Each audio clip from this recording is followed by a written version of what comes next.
Health Boss. Now, if you didn't know, the planet is on fire. Whether this is man-made or Mother Nature sounding off the alarm, it's time we wake up and it's time we start taking steps. Whether it's Hawaii, whether it's Canada, whether it's Greece, or Northern California. What are the necessary preventative steps that we can take to protect ourselves and our loved ones? Probably a good time to invest in some extra air filters because it looks like fire season is upon us. Some of you might want to invest in what's called an ozone air purifier. Not only does this attach to harmful particulates in the air, but it also gets rid of nasty smoke odors. Invest in a salt lamp. This is a low budget way to also attach to allergens in the air and to particulates, especially smoke. You see, this has what's called negative ions. All the smoke in the air has a positive charge. The whole idea, you add a negative to a positive, you get zero. Now, logic dictates that you're gonna have to start wearing a mask, especially if you go outdoors. So the problem with many of these fires is that the surrounding areas in particular get affected, not only by smoke, but also by toxic air. Here are some natural remedy options if indeed you are starting to struggle and feel any kind of respiratory issue. Okay, here are some low budget recommendations and remedies that you can get at your local grocery store. Number one, ginger root. Make a tea out of this. This is gonna help your lungs. Number two, onions. Literally, start to eat more onions. This is gonna actually help to get rid of excessive mucus, and it's gonna act as a natural antibiotic.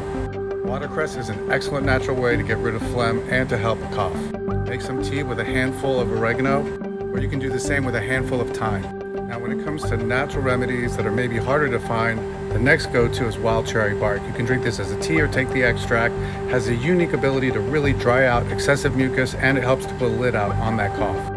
Next, you want Iris sea moss. All you need is 1 tablespoon of the gel twice a day. This has potassium chloride, which also helps to dissolve excessive mucus on contact.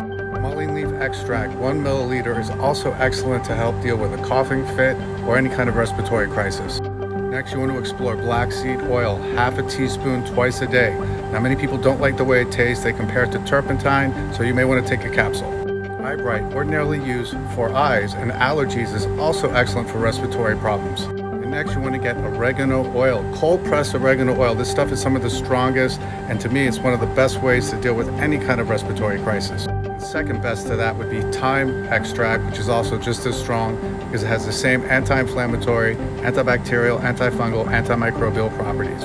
So also start to explore ways to detoxify your body. If you have access to a sauna, it's a great way to do so. So another factor to consider if indeed you are near a fire is the toxic chemicals that you may be potentially inhaling. Now, what's happening is when you do inhale those particles, not only do they go into your bloodstream, they also go into your lungs.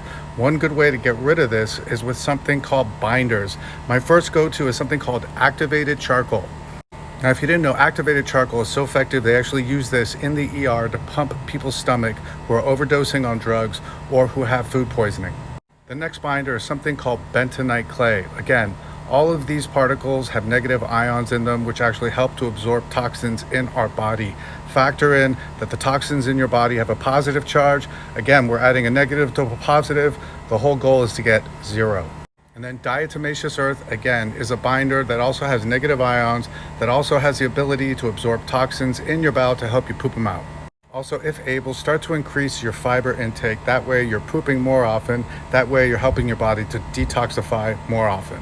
Last but not least, it's excellent to exercise because indeed you want to sweat out those toxins. You just want to make sure you do it indoor right now so you can stay away from whatever potential fires may be out there wherever you are.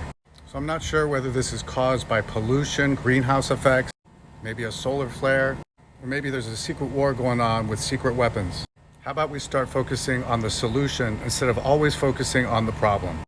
Whatever the case, I'm praying for Mother Earth. I'm praying for us that all of this heat, all of this madness comes to an end. And God forbid, if you are indeed exposed to any of this madness, I hope some of these recommendations help you and your loved ones. Health Boss.